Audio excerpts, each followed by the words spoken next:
Hello everyone, welcome to SK tutorial.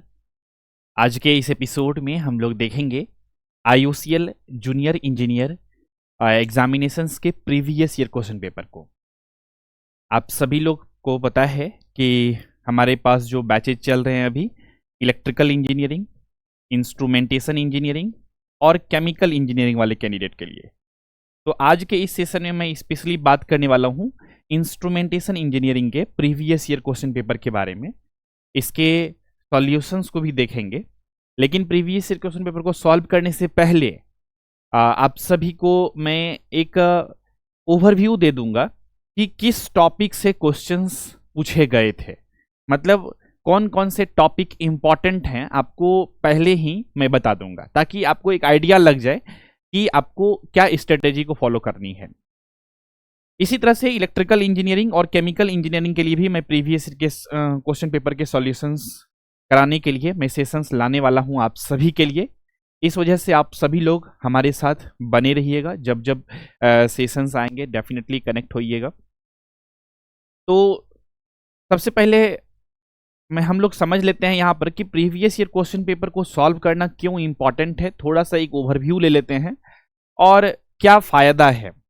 इसको अगर आप बेहतर ढंग से समझ लेंगे तो इंपॉर्टेंस ऑफ द पीवाईक्यू आप क्लियरिटी के साथ समझ पाएंगे, और ये बहुत इंपॉर्टेंट चीज़ें हैं। तो पूरा अच्छे से समझते चलना है आज के सेशंस में। कोई भी डाउट, क्वेश्चंस, कन्फ्यूजन्स होंगे तो आप सभी लोग जो है हमें चैट सेक्शंस में, कमेंट सेक्शंस में लेकर के भेज सकते हैं। चैट स्क्रीन जो है इस साइड लगा हुआ है, तो मैं बीच बीच में आप सभी के डाउट, क्वेश्चन, कन्फ्यूजन जो रहेंगे मैं ले लिया करूँगा। तो चलिए सबसे पहले देखते हैं कि प्रीवियस ईयर क्वेश्चन पेपर जो है आपके सिलेक्शंस में कितना हद तक रोल प्ले कर सकता है। आपने अगर मेरा स्ट्रेटेजी वाले वीडियोस को देखा होगा कि कैसे तैयारी करें पीएसयू एग्जामिनेशंस का, या फिर 35 डेज प्रिपरेशन स्ट्रेटेजी के वीडियोस को आपने देखा होगा, स्टडी प्लान को, तो उसमें भी हमने बातें किया है। और भी कई प्रकार के जो क्लासेस मैं यूट्यूब पे भी प्रोवाइड करता हूँ, वहाँ पर भी मैं जनरली बताता हूँ कि प्रीवियस ईयर क्वेश्चन पेपर क्यों इंपॉर्टेंट है और कितना इंपॉर्टेंट है। देखिए, आप किसी भी कॉम्पिटिटिव एग्जामिनेशंस का प्रिपरेशंस कर रहे हों, अगर आपके पास उस एग्जामिनेशंस का सिलेबस सम और उस एग्जाम का प्रीवियस ईयर क्वेश्चन पेपर, दो चीज आपके स्टडी टेबल पर हो, तो आपको बहुत ही अच्छे से, बेहतर ढंग से क्लियरिटी आ जाती है कि क्या पढ़ना है, कितना पढ़ना है, किस तरह से पढ़ना है और किस टॉपिक का कितना वेटेज है। बहुत ही पूरा क्लियरिटी के साथ आप समझ जाते हैं कि आपको आखिर पढ़ना क्या है। और एक तैयारी कर रहे स्टूडेंट को इन चीज़ों का क्लियरिटी होना बहुत ज़रूरी है। जिनको क्लियरिटी नहीं है वो लोग ही सिर्फ फॉर्म भर रहे हैं, तैयारी कर रहे हैं और जल्दी कुछ नहीं हो पा रही है, और 4 से 5 साल तक ऐसे ही क्रम में इन्वॉल्व रह जाते हैं। 1, 2 अटेम्प्ट, 3 अटेम्प्ट तक चलिए मानने लायक है कि कोई भी कैंडिडेट एक ही बार में सफलता नहीं पा लेता है। लेकिन अगर आपका स्ट्रेटेजी सही हो, अगर आपका एग्जाम ओरिएंटेड प्रिपरेशंस हो, तो सिलेक्शंस के चांसेस बढ़ जाती है। तो ये मैं जनरली बोलता जो हूँ, आप सभी को एग्जाम्पल देता हूँ कार के हेडलाइट के रूप में, कि जिस प्रकार से मान लीजिए ये एक कार का हेडलाइट है और ये भी एक हेडलाइट है कार का, और दोनों हेडलाइट अगर जले, ऑन हो, तो रात में रास्ता जो है बहुत क्लियरिटी के साथ साफ साफ दिखाई पड़ेगी। यस और नो? सेम उसी तरह से स्टूडेंट का जो लाइफ है प्रिपरेशन का, वो भी ये दोनों लाइट का डिमांड करता है। और जिस स्टूडेंट के पास ये दोनों लाइट है उसको रास्ता पूरा क्लियरिटी के साथ समझ में आ जाएगी। तो इस वजह से previous year question paper important है। सिलेबस आपने देखा होगा, आईओसीएल के ऑफिशियल वेबसाइट से आपने सिलेबस को डाउनलोड कर लिया होगा और वहां से आप सभी ने सिलेबस को देख लिया होगा।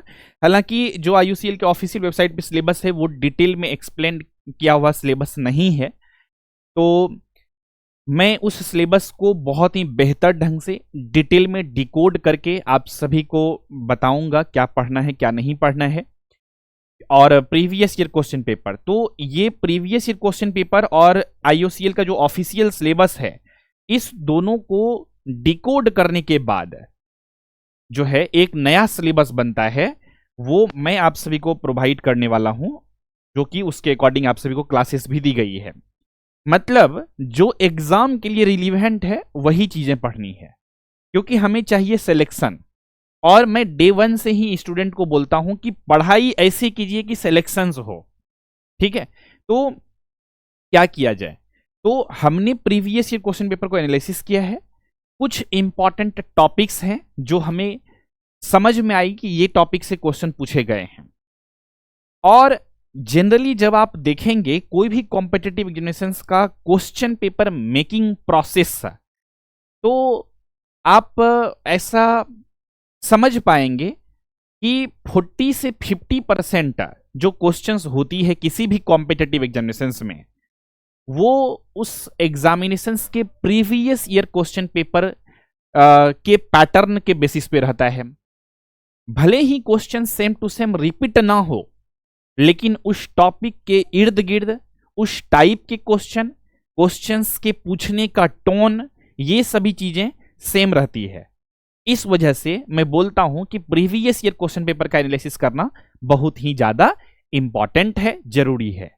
तो इसे अगर मैं सिंपल भाषा में कहूं तो प्रीवियस ईयर क्वेश्चन पेपर और सिलेबस का कंपाइलेशन जो है वो आप सभी के लिए अमृत हो जाएगा। अगर आप इसे अच्छे से पी लेंगे तो अपना सिलेक्शंस के चांसेस को बहुत बढ़ा लेंगे। तो हमने प्रीवियस ईयर क्वेश्चन पेपर को भी एनालिसिस किया है और पिछले कई वर्षों से आईयूसीएल एग्जामिनेशंस के बच्चों को पढ़ा रहा हूं। इस साल भी आप सभी को पता है ही, बार बार मैं रिपीट करना उतना सही नहीं समझता हूं, लेकिन आए दिन नए नए कैंडिडेट हमारे साथ जुड़ते हैं तो कभी कभी ये बताना भी जरूरी हो जाता है ऑथेंटिसिटी के लिए। इस साल भी आईयूसीएल में हमारे यहाँ से 83+ कैंडिडेट का ज्वाइनिंग लेटर आया है, मतलब फाइनल रूप से चयनित हो गए हैं। और कंप्यूटर बेस्ड टेस्ट एग्जामिनेशंस तो बहुत सारे कैंडिडेट ने क्वालिफाई किया था अपने एसके ट्यूटोरियल के बैच से। तो 83 कैंडिडेट नंबर्स में बहुत अच्छे नंबर्स हैं जिसका सिलेक्शंस हुई है। और इस बार भी उम्मीद है कि नंबर ऑफ वैकेंसीज जो है जूनियर इंजीनियर पोस्ट के लिए कितने हैं ये तो रिलीज कर ही दिया गया है आईयूसीएल के द्वारा। तो पॉसिबिलिटी है कि इस बार हम लोग 150 क्रॉस करें सिलेक्शंस में। बस आप सभी का साथ चाहिए, ईमानदार प्रयास आपका और हमारा भी रहेगा। आप मेहनत करने के लिए पूरा अच्छे से अगर तैयार हैं तो मैं इतना जरूर वायदा कर सकता हूं कि आपसे 2 गुना 3 गुना मेहनत करूंगा आपके सिलेक्शंस के लिए। तो जो कुछ भी होगा एग्जाम ओरिएंटेड सजेशंस उसको मैं आप सभी तक पहुंचा तो रहा ही हूं, लेकिन सबसे बड़ा चीज है आप सभी लोग उसे इंप्लीमेंट करिएगा, एग्जीक्यूट करिएगा, तो एक्चुअल में आउटकम्स आपको देखने को मिलेंगे। खैर, अब आते हैं टॉपिक पर। तो सिलेबस और प्रीवियस ईयर क्वेश्चन पेपर को देखने के बाद कुछ इंपॉर्टेंट टॉपिक्स होते हैं, खास तौर पे आईयूसीएल और एचपीसीएल, बीपीसीएल, जो पेट्रोलियम एंड रिफाइनिंग या फिर गैस प्रोडक्शंस वाले जितने भी पीएसयूज होते हैं, इसमें टेक्निकल क्वेश्चंस तो पूछे जाते ही हैं, लेकिन टेक्निकल क्वेश्चंस के बीच बीच में ही कुछ कुछ नॉर्मल क्वेश्चन, सेफ्टी से रिलेटेड क्वेश्चन पूछ देते हैं, प्लांट ओरिएंटेड क्वेश्चंस डाल देते हैं, और उसको वो सभी लोग कंसीडर करते हैं कि वो टेक्निकल क्वेश्चंस हैं। तो इस वजह से हमें exam oriented, PSU oriented preparations करने की जरूरत होती है, ना कि स्पेसिफिक सिर्फ ब्रांच पेपर को ही पढ़ते रहें।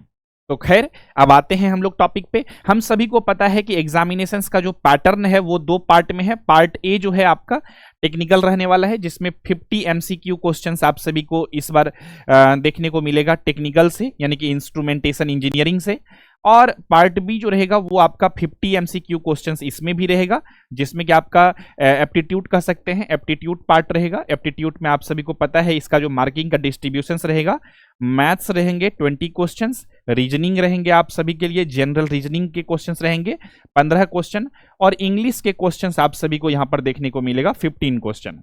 तो इस प्रकार से यहां पर मार्क्स का डिस्ट्रीब्यूशंस रहेगा। तो अभी फिलहाल हम लोग फोकस करेंगे टेक्निकल पर। और मैं आप सभी को एक टॉप सीक्रेट बात बता देता हूं, हमारे यहाँ से पिछले साल के वैकेंसीज में जो सिलेक्शंस लिए हैं junior engineering assistant, junior engineering assistant instrumentation engineering के कैंडिडेट, आपने इंटरव्यू भी देखा होगा, यूट्यूब पे भी अवेलेबल है समीरुद्दीन का, और भी बहुत सारे कैंडिडेट का सिलेक्शन हुआ है। बस सबके साथ पॉडकास्ट हो नहीं पाती है after the selections due to कह सकते हैं कैंडिडेट को भी फ्री होना पड़ता है, प्लस बहुत सारे फैक्टर्स होते हैं, मैं भी फ्री नहीं रह पाता हूँ ऑलवेज, तो कनेक्शंस नहीं हो पाती है, कभी कभी और भी कुछ रीजन्स रहते हैं, इंटरनल रीजन्स। तो खैर जो भी है आप उन्हें देख सकते हैं। तो जो सिलेक्शंस हुई है उनके एक्सपीरियंस के बेसिस पे, और मैं भी जो क्वेश्चंस को एनालिसिस करता हूं और सेलेक्टेड कैंडिडेट के को जब देखता हूं कि क्या क्या पॉजिटिव पॉइंट्स थे, कितने मार्क्स को उन्होंने स्कोर किया, तो उनका सिलेक्शंस हो गया। तो मैंने ऐसा पाया कि अगर आप टेक्निकल सेक्शंस जो है, जो आपका इंस्ट्रूमेंटेशन इंजीनियरिंग टेक्निकल है, या आपका कोई भी ब्रांच हो, इलेक्ट्रिकल हो, मैकेनिकल हो, आपका केमिकल इंजीनियरिंग हो, आपको टेक्निकल सेक्शंस में 60 से 65% मार्क्स को सिर्फ स्कोर करना है सही ढंग से, बस आप सिलेक्शंस के बहुत मतलब हाई चांसेस रहेगा आपका।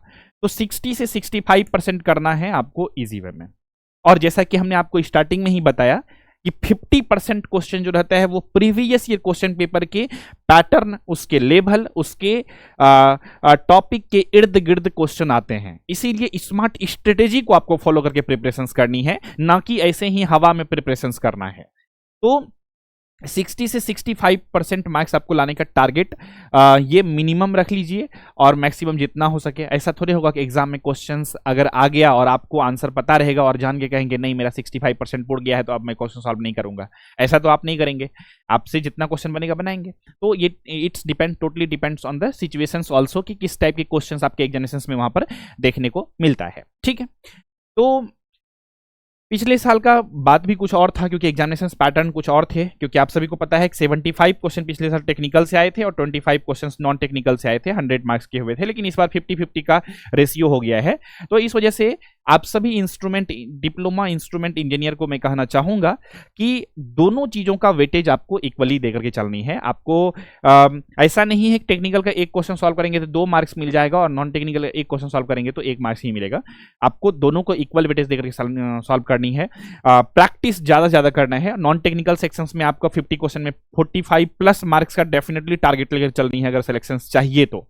और it is doable because questions का जो लेवल रहता है वो बैंकिंग क्लरिकल लेवल का रहता है। और इस बार भी एग्जामिनेशन आप सभी को पता है ही, मैंने बहुत बार बताया भी है, इस बार भी एग्जामिनेशन IBPS ही कंडक्ट कर रही है आप सभी का। तो इस वजह से नॉन टेक्निकल में 45 प्लस मार्क्स स्कोर करना बहुत टफ नहीं होगा अगर कोई कैंडिडेट अच्छा से तैयारी करके प्रिपरेशन करके प्रैक्टिस करके गया है और टेस्ट पेपर सैम्पल पेपर वगैरह सब सॉल्व करके गया है और अच्छे से प्रैक्टिस किया है, तो उसके लिए कोई बहुत बड़ी बात नहीं है 45 प्लस मार्क्स को स्कोर करना।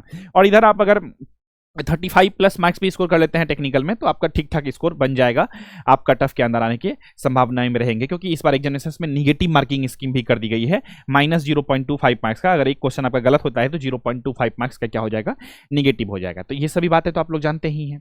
चलिए, तो ये सब ओवरव्यू हमने आप सभी को अभी तक दिया। अब आते हैं टॉपिक पर। तो प्रीवियस ईयर क्वेश्चन पेपर को मैं एज ए स्टूडेंट आज बैठ करके सॉल्व करने बैठा तो मैंने पाया कि कुछ ऐसे टॉपिक्स हैं जिसे सिर्फ बेहतर ढंग से कर लिया जाए तो क्वेश्चंस आने की पॉसिबिलिटी ज्यादा है। तो वो सभी टॉपिक्स कौन कौन से हैं, आप सभी लोग भी पेन और पेपर लेकर के बैठिए और उसको नोट डाउन कर लीजिए तो ज्यादा बेहतर रहेगा आप सभी के लिए। मैंने भी आप सभी के लिए बेसिकली लिख करके रखा है। आप सभी लोग भी जब प्रीवियस ईयर क्वेश्चन पेपर को देखेंगे, जो कि PDF अपलोड हो चुकी है इंस्ट्रूमेंटेशन इंजीनियरिंग का जो एग्जामिनेशन हुई थी, तो आप सभी लोग भी पाएंगे कि हाँ ये सभी टॉपिक रियली में इंपॉर्टेंट है और हमें इस टॉपिक पे तो डेफिनेटली कमांड रखनी चाहिए। तो लिखिएगा, सबसे पहला जो टॉपिक है इंपॉर्टेंट टॉपिक, इसे मैं लिख देता हूं यहां पर, इंपॉर्टेंट टॉपिक। ये जो टॉपिक मैं बता रहा हूं यहां पर, ये based on the previous year question paper after analysis. ठीक है, तो प्रीवियस क्वेश्चन पेपर के बेसिस पे तो ये सभी टॉपिक को तो डेफिनेटली अच्छे से पढ़ के जानी है। तो क्या है, सबसे पहला जो टॉपिक है और सबसे इजी वाला जो टॉपिक है वो है नंबर सिस्टम। नंबर सिस्टम हम लोग पढ़ते हैं, नंबर सिस्टम। ठीक है, binary to octal, octal to decimal, hexadecimal, है ना, ये सब पढ़े हुए हैं हम लोग। इसका कन्वर्जन को आप सभी लोग देख लीजिएगा। 2024 में 2 क्वेश्चंस आए हैं सिर्फ इसी टॉपिक से और बहुत बेसिक लेवल के क्वेश्चंस आए हैं, बहुत ही बेसिक लेवल के क्वेश्चन आए हैं कन्वर्जन सिर्फ करने के लिए। आ जाएंगे मार्क्स और डेफिनेटली इस टॉपिक से क्वेश्चंस आपको इस बार भी देखने को मिलेगा, आप देखिएगा। तो इस टॉपिक से कितने क्वेश्चन पूछे गए हैं, 2 क्वेश्चन आई थिंक हमने देखा है, 2 क्वेश्चन पूछा गया है। इसी तरह से नेक्स्ट टॉपिक हम लोग लेते हैं। नेक्स्ट टॉपिक में आप सभी लोग लिखिएगा ऑल ब्रिज।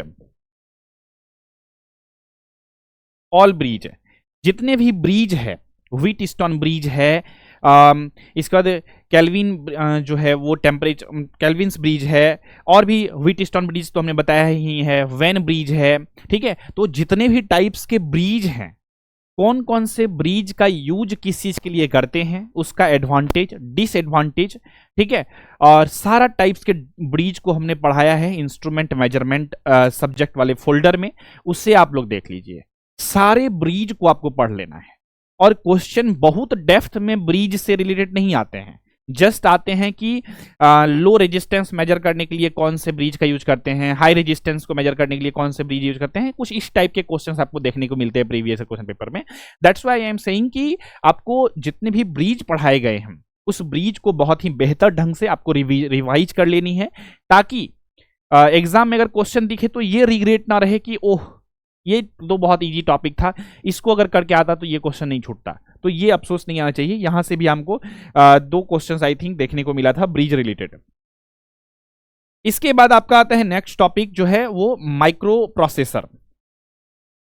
इसे मैं शॉर्ट में ही लिख लेता हूं, ठीक है।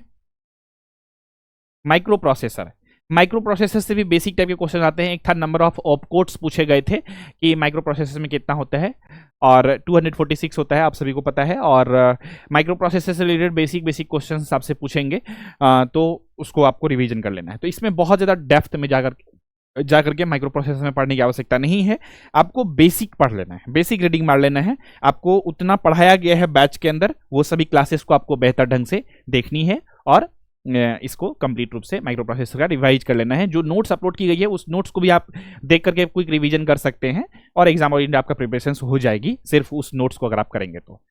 नेक्स्ट जो टॉपिक है वो है कंट्रोल सिस्टम। कंट्रोल सिस्टम जो है, इससे जो क्वेश्चन आया हुआ है एग्जामिनेशंस में, आपका एक क्वेश्चन हमने देखा कि ट्रांसफर फंक्शन फाइंड करने के लिए बोल रहा था। एक सर्किट गिवन था और उसमें ट्रांसफर फंक्शन आप सभी को फाइंड करने के लिए बोला गया था। तो उसका कैसे फाइंड करते हैं ट्रांसफर फंक्शंस, वो प्रोसेस को समझ लीजिएगा। तो कंट्रोल सिस्टम भी हमने पढ़ाया है, तो उस फोल्डर को देख लीजिए, उसमें हमने बेसिक्स से शुरू किया है, पूरा बहुत अच्छे से बेहतर ढंग से कंट्रोल सिस्टम को हमने पढ़ाया है, बहुत ही बेसिक से। और कैसे हम लोग ट्रांसफर फंक्शंस को फाइंड करते हैं डिफरेंट सर्किट का, वो सब चीज़ों को हमने बताया है। फिर लैप्लास ट्रांसफॉर्म वगैरह सब भी है, तो वो सब चीज़ें तो एग्जामिनेशंस में देखने को नहीं मिली है, लेकिन ट्रांसफर फंक्शंस फाइंड करने के प्रोसेस को आप समझ लीजिएगा। और बेसिक कंट्रोल सिस्टम तो आप पढ़ेंगे ही, जो क्लासेस में आपको पढ़ाई गई है। जो सिलेबस है वो सिलेबस पूरा पढ़ना है, लेकिन these all are the important topics which you should not forget, you should not leave that important topics, ठीक है। तो ये टॉपिक्स तो छोड़ना नहीं है, ये मैं जस्ट कहना चाह रहा हूं। और ये after observing the previous question paper बहुत ही थॉरोली हमने ऑब्जर्व किया है आज, तो इसके बेसिस पे। इसके बाद जो है नेक्स्ट जो आता है आपका बेसिक आया है PLC PLL, और आपका यहां पर थर्मोकपल्स स्काडा से रिलेटेड जो है कुछ बेसिक टाइप के क्वेश्चंस आए हैं इस टॉपिक से, ठीक है। तो ये टॉपिक को भी आपको रिवीजन करना है। इसका लेक्चर्स भी मैं लूंगा 1-2, जिसमें आपका ये पूरा कवर हो जाएंगे। इसके बाद आपका नेक्स्ट टॉपिक जो है आता है CRO transducer. CRO and transducer, ये दोनों चीजें आप सभी को पढ़ा दी गई है। CRO and transducer, CRO transducer से रिलेटेड जो क्वेश्चंस है आए थे बेसिक लेवल के, ये चीजें आपको पढ़ा दी गई है, तो उसको आप लोग पढ़ लेंगे, उतना तो सफिशियंट रहेगी अच्छे से चीजों को अगर आप समझ लेंगे तो। इसके बाद हम लोगों का नेक्स्ट टॉपिक जो आता है, जो कि बहुत ही इंपॉर्टेंट है, ठीक है, बेसिक इलेक्ट्रिकल या बेसिक इलेक्ट्रॉनिक्स इंजीनियरिंग जो किताब होता है, BEE जिसे बोलते हैं, हम लोग सब्जेक्ट पढ़े होते हैं डिप्लोमा करने के दौरान। उसमें हम लोग बेसिक क्या पढ़ते हैं, बेसिक्स ऑफ इलेक्ट्रिसिटी के बारे में पढ़ते हैं। उसमें हम लोग KCL के बारे में, किरचॉफ्स करंट लॉ के बारे में पढ़ते हैं, किरचॉफ्स वोल्टेज लॉ के बारे में पढ़ते हैं, बेसिक कॉन्सेप्ट पढ़ते हैं, current, voltage, resistance, inductance, capacitance सबका। तो डायरेक्टली एक क्वेश्चन KCL के स्टेटमेंट बेस्ड आ गया था, तो क्वेश्चंस बहुत इजी भी आ जाते हैं, बहुत इजी, जो कि आपको लगेगा कि JEE लेवल का क्वेश्चंस है ही नहीं। ये कोई भी कैंडिडेट बैठ करके इसको सॉल्व कर सकता है जो थोड़ा बहुत पढ़ा है एक बार एटलीस्ट। तो ये सभी चीजों को पढ़ लेना है। इसके बाद आरटीडी जो अलग एक टॉपिक है, आरटीडी, थर्मोकपल्स, ये सभी टॉपिक्स के डायरेक्ट क्वेश्चंस आए हुए हैं आपके एग्जामिनेशंस में। तो ये सभी टॉपिक्स को भी आपको देखना है। सिर्फ जो टॉपिक मैं बता रहा हूं सिर्फ उसी टॉपिक को पढ़ना है, ये नहीं कि अब उससे रिलेटेड पूरा बहुत कुछ पढ़ रहे हैं उस टॉपिक को छोड़ करके, ऐसा नहीं करना है, गलती। ठीक है, ये चीजों को आप कवर कर लीजिएगा। इसके बाद जो है नॉर्मल आपका इलेक्ट्रॉनिक्स वाला पार्ट में मॉसफेट और जेफेट, ये सभी टॉपिक्स को देख लेना है। इसके कंस्ट्रक्शन स्ट्रक्चर को देख लेना है, इसके वर्किंग प्रिंसिपल को देख लेना है, इसके नंबर ऑफ टर्मिनल्स को देख लेना है, ये सभी चीजों को। इसके बाद हमने पाया कि इसमें आपका करंट ट्रांसफार्मर, पोटेंशियल ट्रांसफार्मर से रिलेटेड भी क्वेश्चंस आए थे, और ट्रांसफार्मर के वर्किंग प्रिंसिपल, ट्रांसफार्मर के लॉस से related questions, core loss, hysteresis loss, iron loss, कब कहां पे कैसे क्या होता है, वो सभी चीजों के बारे में क्वेश्चंस आपको प्रीवियस ईयर क्वेश्चन पेपर में देखी गई है। इसके बाद आपका कंट्रोलर से रिलेटेड कुछ बेसिक क्वेश्चंस पूछे गए हैं, कंट्रोलर के बेसिक प्रिंसिपल, उससे रिलेटेड क्वेश्चंस। तो ये सभी हो गया आपका इंस्ट्रूमेंटेशन इंजीनियरिंग के लेवल का। तो ये तो आप सभी लोगों में से कुछ कैंडिडेट ने हो सकता है डिप्लोमा के दौरान पढ़ा भी होगा, लेकिन कुछ टॉपिक्स ऐसे हैं जो आपको कोई नहीं बताएगा। अब वो आपको तब कौन बताएगा, कैसे आप तैयारी करेंगे? वो आप या तो खुद से प्रीवियस ईयर क्वेश्चन पेपर को एनालिसिस करेंगे तो आपको रियलाइज होगा कि अरे हमें ये टॉपिक भी करनी है, लेकिन अगर नहीं करेंगे आप एनालिसिस तो फिर दिक्कत होगी और प्रिपरेशंस आपका एग्जाम ओरिएंटेड नहीं हो पाएगी। तो वो सर क्या है? तो टेक्निकल सेक्शंस में हमें कुछ क्वेश्चंस जो है प्रीवियस ईयर में देखने को मिला फायर एक्सटिंग्विशर से रिलेटेड है, यानी कि फायर एक्सटिंग्विशर से रिलेटेड अगर क्वेश्चन आया है यानी कि वो सेफ्टी से रिलेटेड हो गया।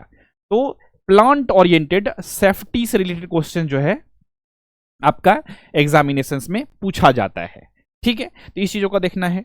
और बेसिक इलेक्ट्रिकल मशीन जिसको कहते हैं, बेसिक इलेक्ट्रिकल मशीन कह लूं इसे मैं, इलेक्ट्रिकल मशीन, और इसमें भी आपको क्या पढ़ना है, खास तौर पे आपको ट्रांसफॉर्मर के बेसिक प्रिंसिपल, ऑपरेटिंग प्रिंसिपल सबके बारे में आपको एक बेसिक आइडिया रखनी है। क्लियर हो गई बातें?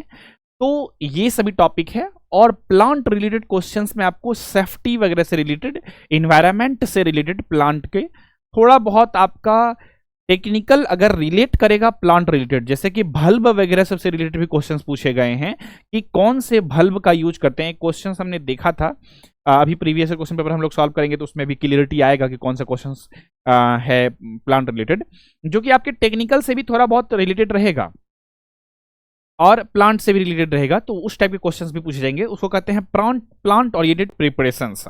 ठीक है, तो इन चीजों को हम लोग देखेंगे। तो ये सभी इंपॉर्टेंट टॉपिक थी, बेसिक आपको क्लियरिटी समझ में आ गई होगी, उम्मीद करते हैं समझ में आ गया होगा।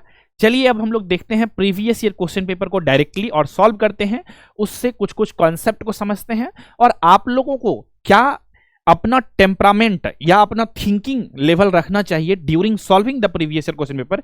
इन चीजों को हम लोग देखते हैं कि कैसे आप सभी लोग जो है प्रीवियस ईयर क्वेश्चन पेपर को सॉल्व कर सकते हैं।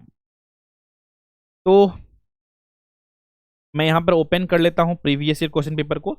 तो ये आ गया आपके स्क्रीन के ऊपर प्रीवियस ईयर क्वेश्चन पेपर, जो कि आप सभी को पता है पिछले साल 29 सितंबर को ये एग्जामिनेशंस हुए थे, और कोइंसिडेंटली आज जो डेट है वो है हम लोगों का 26 सितंबर, मतलब 3 दिन के बाद 1 साल हो जाएगा। ठीक 1 साल पहले एग्जामिनेशंस हुए थे ये, तो इसको हम लोग देख लेते हैं। ठीक है, तो सबसे पहला नंबर क्वेश्चंस ही देखते हैं क्या है क्वेश्चंस। यहां पर सब्जेक्ट नॉलेज रिलेटेड क्वेश्चंस सबसे पहले देख लेते हैं क्या है। बहुत ही बेसिक सा क्वेश्चन है कि which of the following statement is true about ट्रायक। अब सब कोई पढ़ा हुआ है इसके बारे में, तो ये एक हलवा क्वेश्चन है, और मैं आपको प्रिपरेशन स्ट्रेटेजी वाले जो लेक्चर्स देता हूं उसमें ये भी बताता हूं कि आपको कौन सा क्वेश्चन को सॉल्व करना है। इससे ज्यादा क्लियरिटी आपको इन चीजों का भी रखना होता है कि कौन से क्वेश्चंस में ज्यादा दिमाग ही नहीं लगाना है। समझ रहे हैं बात को? यानी कि अगर आपके एग्जामिनेशंस में टेक्निकल क्वेश्चंस 50 आएंगे तो आपको इन चीजों का क्लियरिटी रखना है कि वो कौन से 5 या 10 क्वेश्चंस होंगे जिसे हमको टच नहीं करना है, ज्यादा उसके पीछे दिमाग नहीं लगाना है, क्योंकि एग्जामिनर जान करके वैसा सब क्वेश्चंस को डालते हैं बीच बीच में, ताकि बच्चा फंसे, उसी में उलझ जाए और अच्छे छोटे छोटे जो इजी इजी क्वेश्चंस हैं उसे सॉल्व नहीं कर पाए। तो सबसे पहले यहाँ तो ये वाला क्वेश्चन तो हलवा वाला है, तो इसे हम लोग पहले सॉल्व कर लेते हैं, इस हलवा को खाने की कोशिश करते हैं। देखिए पहला नंबर क्वेश्चन क्या है, which of the following statement is true about ट्रायक, मतलब ट्रायक के बारे में कौन सा स्टेटमेंट ट्रू है। तो अगर आप लोग जानते होंगे ट्रायक के बारे में तो आप बता पाएंगे इसका आंसर। तो आप जो है फटाफट से एक बार सोचिए इसका आंसर क्या होगा। हालांकि क्वेश्चंस में इसके आंसर्स जो है बेसिकली टिक किए हुए हैं, लेकिन उसके लॉजिक को सोचिए कि why that option is the correct answer, इसको देख लीजिए। ठीक है, तो देखिए यहाँ पे ट्रायक के बारे में मैं आप सभी को बताना चाहूंगा कि ये क्या है, सेमीकंडक्टर डिवाइस है ना। और कैसा डिवाइस है ये, basically 3 terminal by directional device है। कैसा है, बाई डायरेक्शनल मतलब दोनों डायरेक्शंस में करंट को बेसिकली कह सकते हैं कंट्रोल करने का बेसिकली काम करती है। क्लियर हो गया यहाँ तक। जो एसी सिग्नल्स को क्या करता है, दोनों डायरेक्शंस में कंट्रोल करने का काम कौन करता है, ट्रायक करता है। तो कैसा डिवाइस है ये, 3 टर्मिनल डिवाइस है, बाई डायरेक्शनल है। तो इतना ही ऑप्शंस में हम लोग अगर समझ जाएं तो ऑप्शंस को देख करके हम लोग टिक कर देंगे। ठीक है, तो ये बहुत ही बेसिक सा हम लोगों को इसका दिखा। अच्छा, इसके बारे में थोड़ा सा वर्किंग प्रिंसिपल भी जान लीजिए, क्योंकि अगर हम लोग प्रीवियस क्वेश्चन पेपर को सॉल्व कर रहे हैं तो इसी सेम क्वेश्चन अगर एग्जामिनेशन में नहीं देखे तो इस टॉपिक के इर्द गिर्द क्वेश्चंस आ सकते हैं, इस टॉपिक से रिलेटेड क्वेश्चंस आ सकते हैं। इसीलिए इस टॉपिक से रिलेटेड जो इंफॉर्मेशन हो सकती है उससे भी थोड़ा बहुत हम लोग समझने के प्रयास करते चलेंगे। तो ये जो ट्रायक है इसका यूज कहाँ कहाँ पर किया जा सकता है, कौन कौन से मशीन्स में किन किन जगहों पर यूज किया जाता है। तो कॉमनली इसका यूज किया जाता है एसी डिमर्स में, मोटर स्पीड कंट्रोलर्स में इसका यूज किया जाता है, और आपका जो होता है हीटर कंट्रोलर्स में भी इसका यूज किया जाता है जो ट्रायक है। ठीक है, क्लियर है यहाँ तक, उम्मीद करते हैं समझ में आ गया होगा। और ये बेसिकली जो है ना बाई डायरेक्शनल स्विच होता है, बाई डायरेक्शनल स्विच होता है जो ऑन और ऑफ करने के लिए यूज किया जाता है।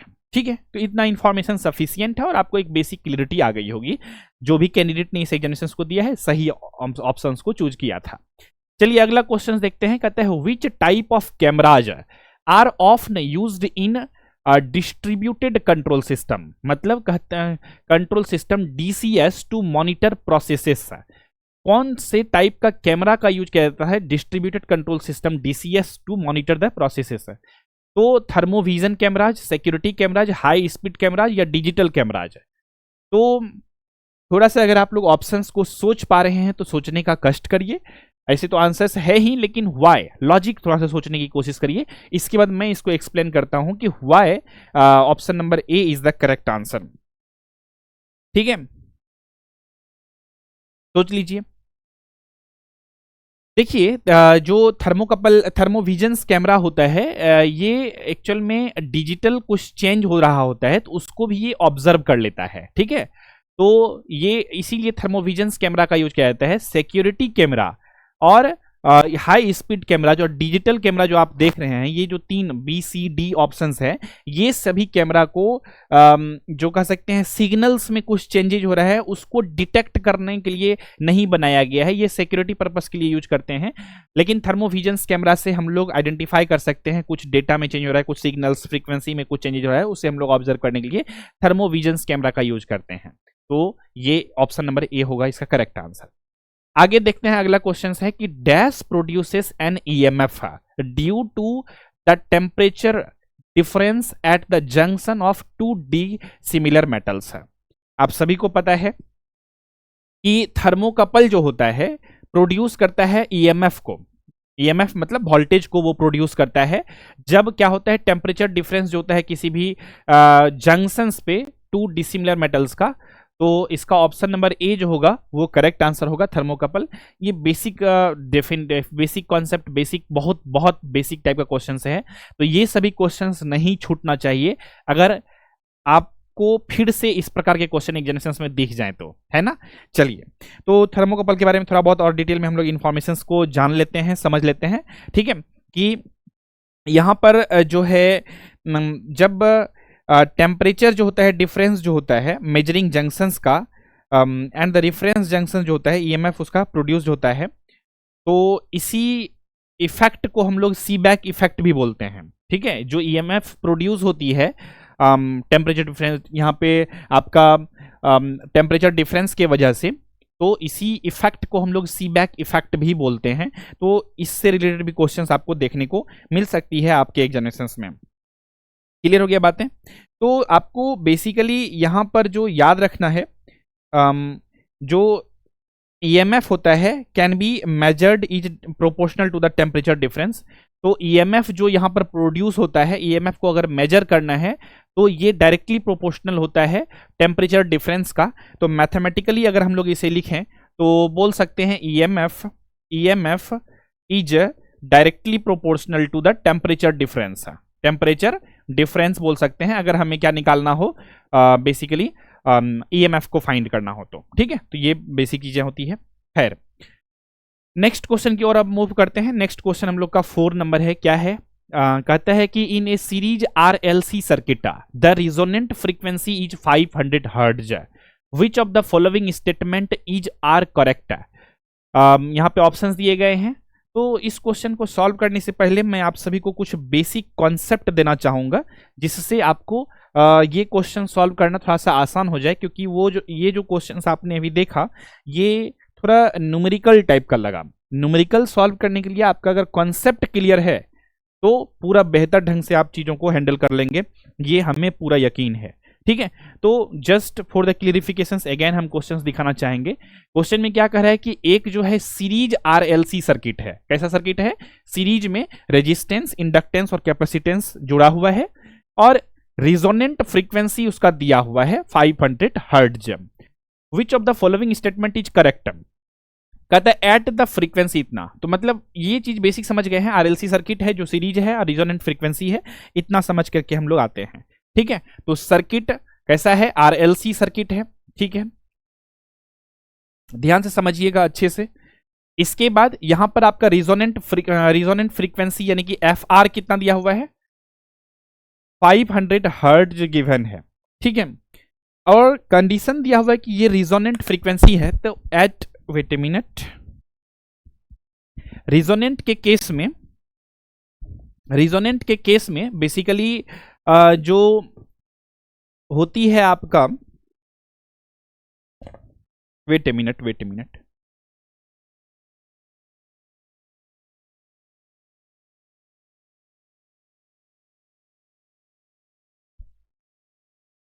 हाँ, तो रिजोनेंट के केस में जो होती है वो आपका इंडक्टिव रिएक्टेंस जो होती है, इंडक्टिव रिएक्टेंस वो इक्वल होता है इंडक्टिव कैपेसिटेंस के इक्वल होता है। ठीक है, किसका इक्वल होता है? इंडक्टिव कैपेसिटेंस का इक्वल होता है। IL जो होता है वो इक्वल होता है IC का। ठीक है, किस केस में? At resonant. ये तो आप सभी लोग जानते हैं, यहां तक तो कोई दुख तकलीफ नहीं हो रही होगी किसी को भी। ठीक है, इसके बाद यहां पर जो है कुछ कंडीशन है, इसे आप लोग समझ लीजिए। जो इंपीडेंस होती है एट रिजोनेंट केस में, इंपीडेंस जो होती है वो मिनिमम होता है इज इक्वल टू आर। ठीक है, एक पॉइंट ये हो गया। दूसरा पॉइंट इसी में आप सभी लोग नोट डाउन करेंगे related to the impedance.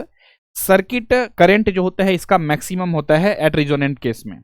Circuit current जो होता है वो क्या होता है? सर्किट करंट मैक्सिमम होती है। नेक्स्ट पॉइंट इसी से रिलेटेड नोट कर लीजिएगा। अगर जो आपका इंडक्टिव रिएक्टेंस है वो ग्रेटर है इंडक्टिव कैपेसिटेंस से, तो सर्किट जो होगा, circuit in capacitive in nature, circuit will be capacitive in nature. ठीक है, या सर्किट इज कैपेसिटिव। ठीक है, यानी कि अगर जो आपका इंडक्टिव रिएक्टेंस है वो छोटा होगा कैपेसिटिव रिएक्टेंस से, ठीक है, तो सर्किट नेचर में कैसा होगा? कैपेसिटिव इन नेचर होगा। इसी के जस्ट उल्टा करते हैं, अगर यहां पर इंडक्टिव रिएक्टेंस जो है हम लोगों का बड़ा होगा कैपेसिटिव रिएक्टेंस से, तो उस केस में सर्किट जो होगा वो इंडक्टिव इन नेचर होगा। कैसा होगा? इंडक्टिव इन नेचर होगा। इसे नोट डाउन कर लीजिए।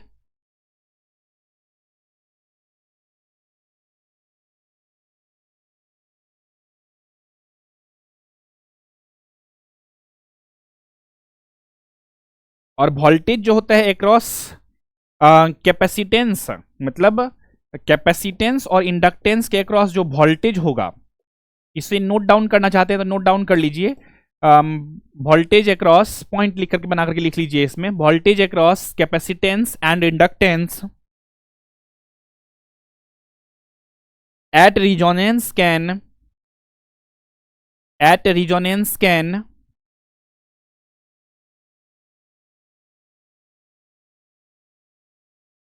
exceeds source voltage due to exceeds source voltage due to voltage magnification due to voltage magnification due to voltage magnification। अब लिख लीजिएगा कुछ कंडीशन। Vc जो होगा मैक्सिमम होगा, Vc मैक्सिमम एट, जब फ्रीक्वेंसी जो होगा वो क्या होगा, लेस देन होगा रिजोनेंट फ्रीक्वेंसी से। फ्रीक्वेंसी क्या होगा? लेस देन होगा आपका रिजोनेंट फ्रीक्वेंसी से। और VL जो होगा मैक्सिमम होगा एट, VL मैक्सिमम होगा एट जब फ्रीक्वेंसी ग्रेटर होगा रिजोनेंट फ्रीक्वेंसी से। ठीक है, इन चीजों को याद रखिएगा। क्या बोला हमने? वही स्टेटमेंट जो हमने लिखाया है उसको हमने मैथमेटिकली ये 2 पॉइंट से आपको समझाने की कोशिश किया। ठीक है, तो एक बार मैं फिर से एक बार समरी के रूप में इसे एक्सप्लेन कर देता हूं कि रिजोनेंस फ्रीक्वेंसी, रिजोनेंट केस में इंडक्टिव रिएक्टेंस जो होता है वो इंडक्टिव कैपेसिटेंस के इक्वल होता है, बराबर होता है। यहां तक क्लियर है? इसके बाद इंपीडेंस जो होती है उसका मिनिमम होता है। ठीक है, रिजोनेंस कंडीशंस में मिनिमम मतलब R is equal to R। Circuit current जो होता है वो मैक्सिमम होता है रिजोनेंस के केस में। और XL जो है यानी कि इंडक्टिव जो रिएक्टेंस है वो अगर लेस देन होगा इंडक्टिव कैपेसिटेंस का, तो सर्किट का नेचर कैसा होगा? कैपेसिटिव इन नेचर होगा। और अगर इंडक्टिव रिएक्टेंस जो है लार्जर है यानी कि ग्रेटर देन है कैपेसिटिव इंडक्टेंस का, तो उस सिचुएशंस में जो सर्किट का नेचर होगा इंडक्टिव इन नेचर होगा। आई होप ये समझ गए होंगे। नेक्स्ट पॉइंट है आपका VC मैक्सिमम जब हो, कब होगा? जब frequency less than resonant frequency होगी। और VL जो है maximum at F is greater than FR। ठीक है, तो अब आते हैं हम लोग इसको थोड़ा सा क्वेश्चन पे अप्लाई करके देखते हैं कि अब क्या कह रहा है। कंडीशंस तो आप लोगों ने सबको समझ लिया होगा, तो अब यहां पर मैं इसे सॉल्व कर देता हूं। कॉन्सेप्ट आपको समझ में आ गई होगी। तो देखिए यहां पे हम लोगों को रिजोनेंस फ्रीक्वेंसी यानी कि FR जो है वो गिवन है कितना, हम लोगों को FR गिवन है 500 हर्ट्ज। कितना गिवन है? 500 हर्ट्ज। अब at frequency 400 hertz the circuit is capacitive in nature. अब देखिए फ्रीक्वेंसी क्या है यहां पर स्मॉल है,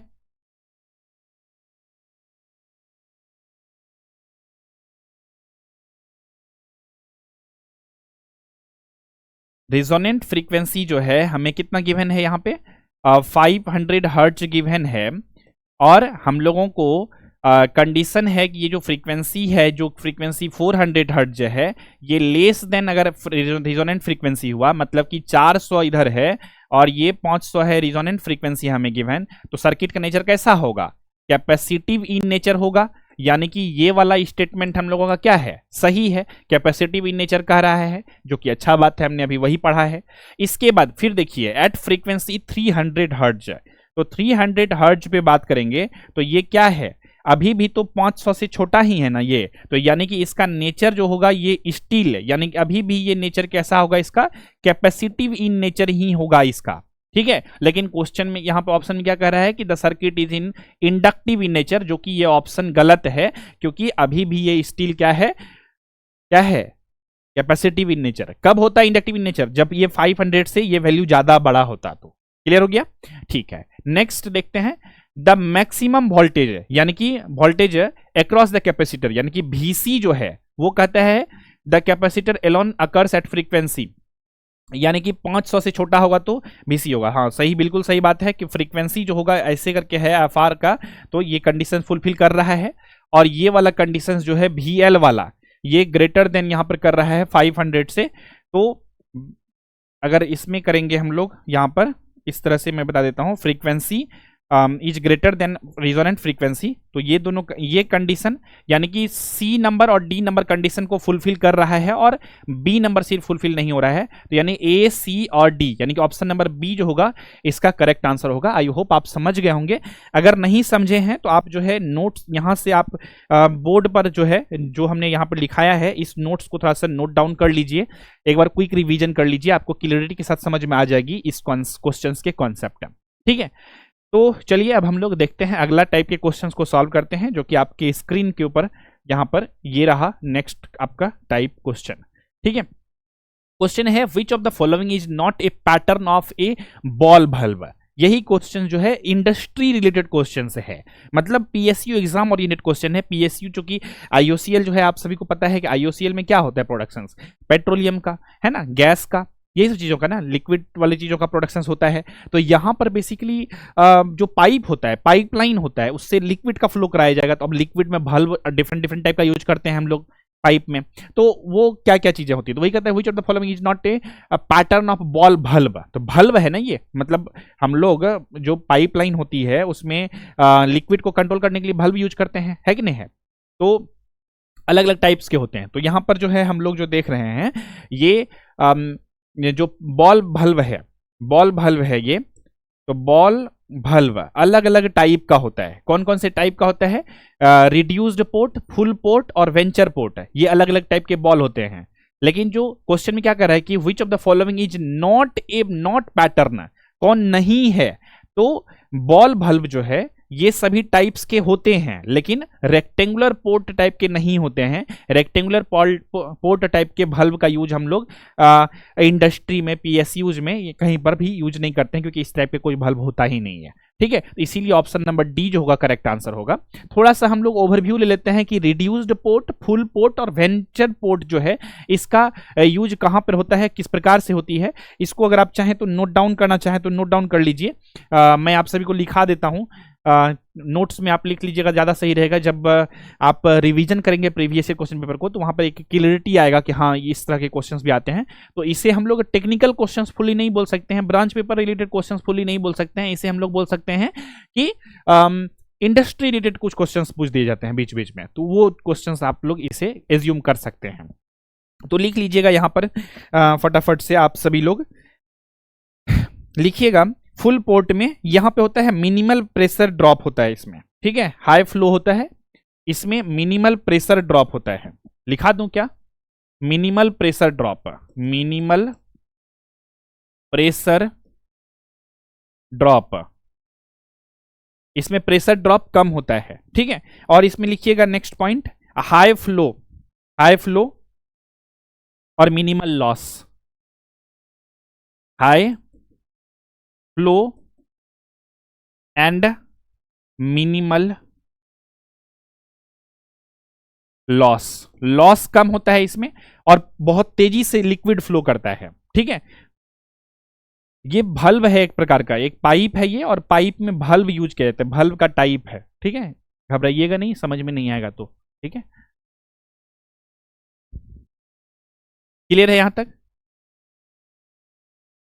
इसके बाद नेक्स्ट फुल पोर्ट के बारे में लिख लीजिएगा। फुल पोर्ट के बारे में लिखिएगा, सम प्रेशर ड्रॉप होती है इसमें, कुछ प्रेशर इसमें ड्रॉप होता है, सम प्रेशर ड्रॉप। ठीक है, सम प्रेशर ड्रॉप। फ्लो के बारे में हमने बता दिया। अब यूज किस केस में करते हैं वो लिख लीजिए। ये यूज कहते हैं जनरल ऑफ और ऑन केस के लिए, जनरल ऑफ या फिर ऑन, ऑफ या ऑन को करने के लिए हम लोग जो है फुल पोर्ट वाले बल्ब का यूज करते हैं। नेक्स्ट आता है आपका वेंचर पोर्ट, इसे ही हम लोग भी पोर्ट भी बोलते हैं शॉर्टकट में। ठीक है, तो लिखिएगा भी पोर्ट के बारे में, ये कंट्रोल्ड थ्रोटलिंग करता है, ये लिखिएगा कंट्रोल्ड थ्रोटलिंग। ठीक है, कंट्रोल्ड थ्रोटलिंग होता है। इसके बाद इसका यूज किस केस में करते हैं, लिख लीजिएगा फ्लो रेगुलेशंस में, फ्लो रेगुलेशंस को मेंटेन करने के लिए। ठीक है, ये हो गया यूज करने का। और रेक्टेंगुलर पोर्ट का तो कोई मतलब ही नहीं है, ये तो यूज ही नहीं करते हैं, ना होता है। ठीक है, तो उम्मीद करता हूं कि ये क्वेश्चंस के बारे में बेसिक चीजें आप लोग ने लिख लिया होगा। चलिए आगे बढ़ते हैं। अगला है आपका, for which of the following substance under fire can TEC powder based extinguisher. देखिए अभी जस्ट जो हम लोगों ने ये देखा क्वेश्चन, क्वेश्चन नंबर 5, ये भी मैं बोल सकता हूं कि ये इंडस्ट्री रिलेटेड क्वेश्चन था। और क्वेश्चन नंबर 5 भी जो है ये आपका भी, ये भी प्लांट रिलेटेड क्वेश्चन है, यानी कि सेफ्टी से रिलेटेड क्वेश्चन है, फायर एक्सटिंग्विशर से रिलेटेड इन्होंने क्वेश्चन पूछा है। हम लोग इसे कंसीडर कर सकते हैं कि ये टेक्निकल क्वेश्चन है, लेकिन बहुत ज्यादा टेक्निकल नहीं है, आपके ब्रांच पेपर ओरिएंटेड नहीं लग रहा है क्वेश्चन सब ये, लेकिन आपके इंडस्ट्री से रिलेटेड क्वेश्चंस हैं, पीएससी ओरिएंटेड क्वेश्चंस है, इसीलिए ये क्वेश्चन जो है इंपॉर्टेंट है। तो चलिए देखते हैं, इसको फटाफट से सॉल्व करते हैं। क्या है ये क्वेश्चन, कहता है कि कौन सा इसमें सब्सटेंस जो है under fire can TEC powder based extinguishers not be used, नहीं यूज किया जाता है। तो नेचुरल गैस में हम लोग टीईसी पाउडर जो होता है, टीईसी पाउडर हम लोग फायर एक्सटिंग्विशर्स में ऐड करके यूज करते हैं आग को बुझाने के लिए। लेकिन ये जो टीईसी पाउडर है, इसको जो हम लोग यूज करते हैं फायर एक्सटिंग्विशर्स में आग बुझाने के लिए, तो उस प्रकार के आग को बुझाने के लिए यूज करते हैं जो मेटल से हुआ है, मेटल से फायर लगा है, यानी कि पोटासियम, सोडियम, लिथियम सबसे अगर आग लगा है, तो उस आग को अगर बुझाना है तो हम लोग यहां पर टीईसी पाउडर बेस्ड एक्सटिंग्विशर का यूज करेंगे। नेचुरल गैस के केस में टीईसी पाउडर फायर एक्सटिंग्विशर्स का अगर यूज करेंगे तो आग नहीं बुझेगा, क्योंकि गैस के केस में हो सकता है फ्यू सेकेंड के लिए, कुछ सेकेंड के लिए वो आग बुझे, और गैस तो लीकेज होते रहेगा। ठीक है, तो आग जो है प्रॉपर्ली नहीं बुझेगा। जिस वक्त हम लोग टीईसी पाउडर डालेंगे, हो सकता है कुछ सेकेंड के लिए आग बुझता हुआ दिखे और लगेगा बुझ गया, जैसे ही पाउडर खत्म होगा फिर से आग धर लेगा उसमें, है ना। तो इसीलिए ये टीईसी पाउडर जो है बेसिकली नेचुरल गैस के लिए सुटेबल नहीं है, इसीलिए नॉट यूज्ड वहां पे लिखा गया है। तो पोटासियम, सोडियम, लिथियम तीनों के लिए यूज किया जाता है। मेटल से जो लगे हुए आग होते हैं, फायर्स होते हैं, उस सिचुएशंस में यहाँ पर यूज किया जाता है। तो नेचुरल गैस फायर में गैसियस फ्यूल फायर जो होता है, इसे हम लोग क्लास बी फायर एक्सटिंग्विशर्स भी बोलते हैं, तो यहाँ पर इसको यूज किया जाता है। ठीक है, आई होप आप समझ गए होंगे। तो अच्छा, गैस फायर्स को कंट्रोल करने के लिए कौन सा एक्सटिंग्विशर का यूज करते हैं, ये भी एक इंपॉर्टेंट बात है, इसे समझ लेते हैं। तो गैस फायर्स को कंट्रोल करने के लिए CO2 कार्बन डाइऑक्साइड या फिर फोम वाले फायर एक्सटिंग्विशर्स का यूज करेंगे, जिससे कि गैस, नेचुरल गैस या फिर किसी भी प्रकार की गैस से हुआ आग लगा हुआ जगहों को बेसिकली आग को कंट्रोल किया जा सकता है। अगर वैसा जगहों पे गैस से रिलेटेड अगर आग लगा है तो वहां पर हम लोग कार्बन डाइऑक्साइड या फिर फोम वाले फायर एक्सटिंग्विशर्स का यूज करेंगे। क्लियर हो गया, ये क्वेश्चन से रिलेटेड क्लियरिटी आ गया होगा। नेक्स्ट 7 नंबर क्वेश्चन देखते हैं। In a radiation pyrometer which of the following principle is utilised for temperature measurement, कौन से जो है यहाँ पर प्रिंसिपल जो है टेम्परेचर मेजरमेंट के लिए यूज किया जाता है। Veins displacement law, hall effect और स्टीफन बोल्ट्जमैन लॉ या फिर थर्मोकपल इफेक्ट, यानी कि कौन सा रेडिएशन पायरोमीटर जो होता है, मतलब कहता है कि इनमें से रेडिएशन पायरोमीटर जो होता है which of the following principle utilized to for temperature measurement, कौन से यहां पर प्रिंसिपल को यूज किया जाता है टेम्परेचर मेजरमेंट के लिए। बहुत ही अच्छा सा प्यारा सा क्वेश्चन है। चलिए इसे बोर्ड पर हम लोग लिख करके समझते हैं, थोड़ा सा डिटेल में भी समझते हैं, ताकि कॉन्सेप्चुअल क्लियरिटी के साथ साथ एक्स्ट्रा कुछ एडिशनल चीजें भी हम लोग सीख सकें उस क्वेश्चन से रिलेटेड जो भी इंफॉर्मेशन हो, ताकि हम लोग एग्जाम में अगर क्वेश्चंस आए तो सबसे पहले इजी वे में बन सकें। तो देखिए, रेडिएशन जो होता है पायरोमीटर में मेजर करता है टेम्परेचर को हॉट ऑब्जेक्ट का। ठीक है, कैसे मेजर करता है, विदाउट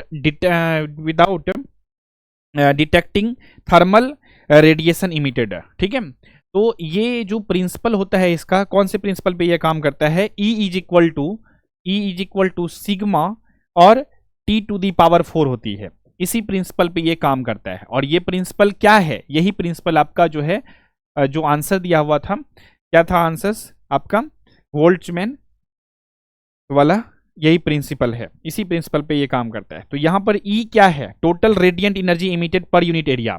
ई क्या है लिख लीजिए यहां पर, वेयर, आप सभी लोग कॉपी में नोट्स में बना रहे होंगे तो लिख लीजिए where T is equal to total energy, total energy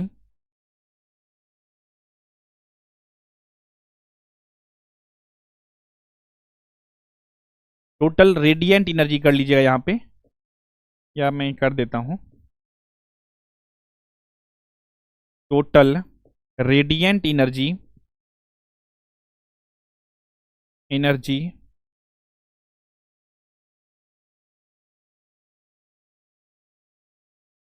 emitted per unit area, emitted per unit area. ठीक है, नेक्स्ट यहां हम लोग का सिग्मा है, यही हम लोगों का क्या है, स्टीफन बोल्ट्जमैन कांस्टेंट है, ये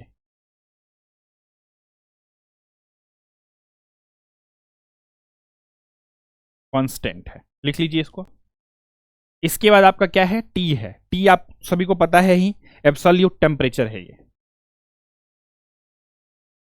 एब्सोल्यूट टेम्परेचर क्या है, ये एब्सोल्यूट टेम्परेचर है, नोट डाउन कर लीजिए इसको।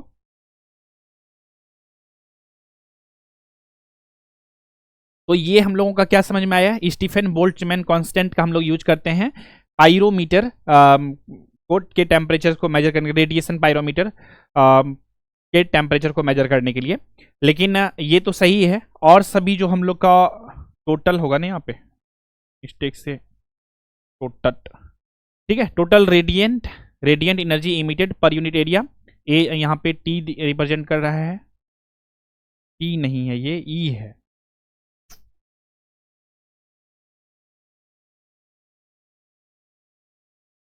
ठीक है। तो यहां से एक चीज और समझ सकते हैं, रेडिएशन इंटेंसिटी जो होता है, रेडिएशन इंटेंसिटी जो होता है, रेडिएशन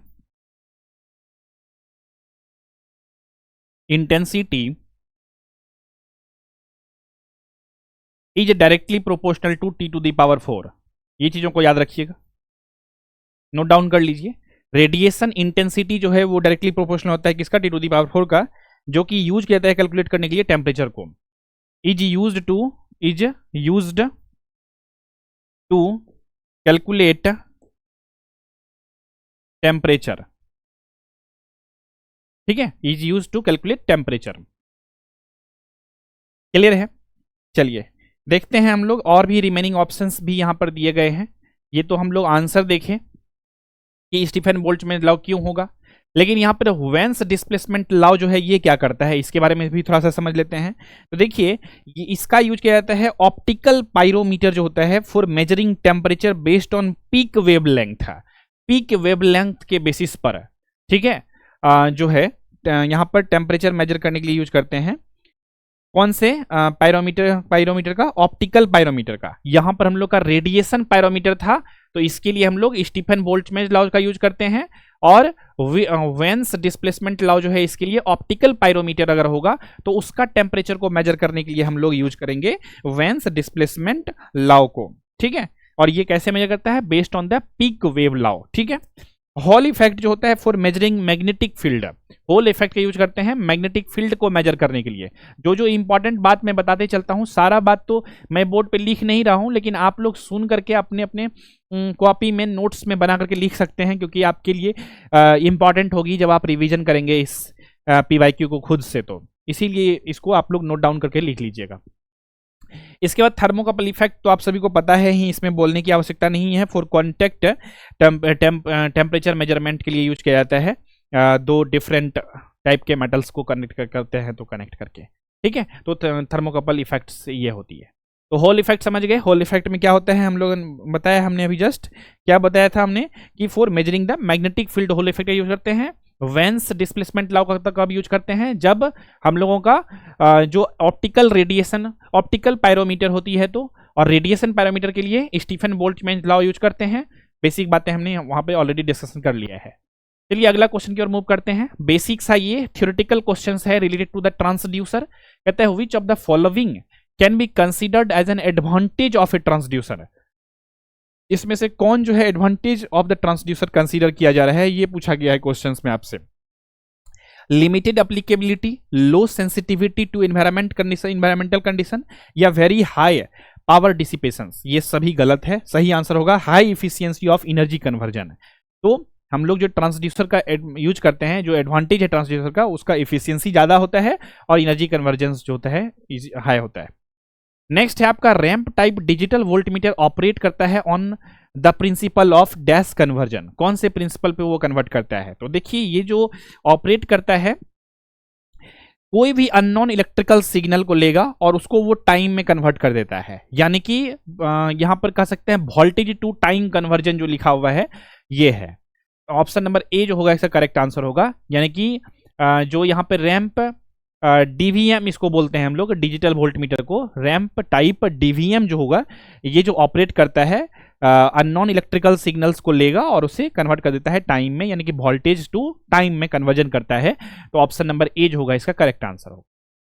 इसके बाद नेक्स्ट क्वेश्चन हम लोग यहां पर देखते हैं। Question number 10, the maximum length of a process field बस। प्रोसेस फील्ड बस नेटवर्क इज। ये जो नेटवर्क है, ये जो प्रोसेस फील्ड बस आप देख रहे हैं, ये बेसिकली सिग्नल्स को भेजने के लिए जो यूज किया जाता है, कह सकते हैं वायर्स का या फिर इसका, कहते हैं उसका क्या लेंथ होती है। ठीक है, इसका क्या लेंथ होती है इसके बारे में यहां पर पूछी गई है। ठीक है, तो मैक्सिमम लेंथ जो होता है इसका 1200 मीटर होता है। तो ये एक डेटा बेस्ड क्वेश्चन है, तो जस्ट इसको हम लोग देख लेते हैं। ऐसे ही 1200 मीटर होती है। इसके बाद मैक्सिमम लेंथ जो होती है 1200 मीटर ही होती है। ठीक है, चलिए अगला क्वेश्चन देखते हैं हम लोग। Which of the following options represents characteristics of bellows. कौन जो है इसमें से रिप्रेजेंट कर रहा है कैरेक्टरिस्टिक्स को, बिलोज को? तो फ्लेक्सिबिलिटी एंड डक्टिलिटी को रिप्रेजेंट कर रहा है। High tensile strength and solid nature को नहीं, हाई डेंसिटी को भी नहीं, लस्ट्रस अपीयरेंस एंड मिलिएबिलिटी बिल्कुल नहीं। तो ऑप्शन नंबर ए जो होगा इसका करेक्ट आंसर होगा। नेक्स्ट क्वेश्चन है यहां पर कि विच of the following types of PLC, किस प्रकार के पीएलसी जो है यहां पर is a control system that uses programmable hardware components instead of fixed functions controller.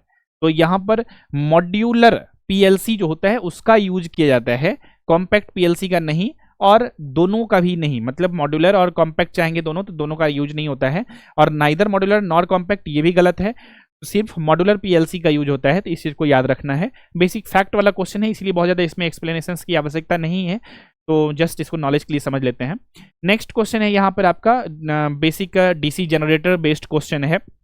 इस वजह से हमने आपको बताया था स्टार्टिंग में कि बेसिक मैथ इलेक्ट्रिकल मशीन का भी आपको नॉलेज रखना पड़ेगा। कहते हैं in the construction of a DC generator the number of conductors that lies between the starting of one coil and the starting of the next coil is called. Simple सी बात पूछा गया है कि यहाँ पर जो है डीसी जनरेटर के कंस्ट्रक्शंस में उसका जो स्ट्रक्चर आप देखे होंगे उसमें कहता है कि conductors, the number of conductors जो होता है lies between the starting of one coil. ठीक है, starting of one coil and the starting of the next coil के बीच में वो क्या होता है, कौन सा पिच होता है। पिच तो होता है अलग अलग टाइप्स के पिच भी होते हैं, front pitch, resultant pitch, full pitch, back pitch. तो यहाँ पे रिजल्टेंट पिच जो होगा इसका राइट आंसर होगा, रिजल्टेंट पिच होती है। ठीक है, चलिए अगला क्वेश्चन देखते हैं। यहां पर आपका बेसिक सा आपका नंबर सिस्टम बेस्ड क्वेश्चन आ गया है कि using 2s complement the value of 0011 minus 0101 is क्या होगा। ऑप्शंस आपको चूज करके बताना है। देखिए ऐसे ही इसको, चूंकि ये निगेटिव करना है, 2s कॉम्प्लीमेंट है, अगर इसको प्रोसेस से बनाएंगे तो थोड़ा सा स्टेप्स ज्यादा होगा। मैं इसे डायरेक्ट ऑप्शंस को देख के एलिमिनेट करूंगा या फिर इसे मैं शॉर्टकट में बनाने की कोशिश करूंगा तो भी आंसर्स आ जाती है, कोइंसिडेंटली आ जा रही है। तो देख लेते हैं इसको 0011। तो इसे अगर हम लोग 4 बाइट में लिखने की कोशिश करेंगे, नंबर्स में अगर इसको हम लोग कन्वर्ट करेंगे तो क्या हो जाएगा। हम लोग जानते हैं 8421 कोड को यूज करते हैं, तो मतलब अगर रुकिए, अच्छा 8421 कोड यूज किए हैं हम लोग। यहाँ पर ये लिखा हुआ है जिसके सामने में 1 है मतलब समझते हैं वो स्विच ऑन है, तो और जिसके सामने 0 है मतलब स्विच ऑफ है। तो यानी कि ये 1 का मतलब है 2 और ये 1 का मतलब है 1, तो मतलब ये 2 और 1 ऑन है, तो इस दोनों को हम लोग क्या कर देंगे, ऐड कर देंगे, तो इज इक्वल टू 3 हो गया, विच मीन्स इसका मतलब है 3। ठीक है, इसी प्रकार से इसका मतलब देख लेते हैं क्या है, 0 1 0 1, तो देख लेते हैं इसके सामने 1 है, मतलब ये स्विच ऑन है, ये ऑफ है तो नहीं लिखेंगे, ये स्विच ऑन है, तो यानी कि ये वाला ऑन है, बाद में कि ये ऑफ है तो इसके बारे में भी नहीं लिखेंगे, तो यहाँ पर ये ऑन है मतलब क्या है, वैल्यू इसका 4 है, तो 4 लिख देंगे, दोनों को ऐड कर देंगे तो यहाँ पर 5 हो गया। यानी कि हम लोग बोल सकते हैं इसको क्या बोलेंगे, 3 बोलेंगे, और इसको क्या बोलेंगे, 5 बोलेंगे, दोनों को सब्ट्रैक्ट करेंगे कितना आएगा, -2 आएगा, और -2 को हम लोग जब बाइनरी में कन्वर्ट करेंगे तो फिर यही कोड यूज कर लेते हैं 8421 वाला, तो 8421 हमें चाहिए 2, सिर्फ माइनस साइन बाद में लगा देंगे, तो 2 चाहिए सिर्फ आउटपुट में, तो ये स्विच ऑफ रहेगा, ये भी स्विच ऑफ रहेगा, 2 चाहिए हमको, तो यहां पर 1 लगा देंगे, यहां 0 कर देंगे। ठीक है, तो बस यही चीजें आ गया, निगेटिव साइन लगा दीजिए, तो 0 0 1 0, तो 0 0 1 0, option number C will be the correct answer. आ गया हम लोगों का, बहुत ज्यादा कुछ करने की आवश्यकता पड़ी नहीं।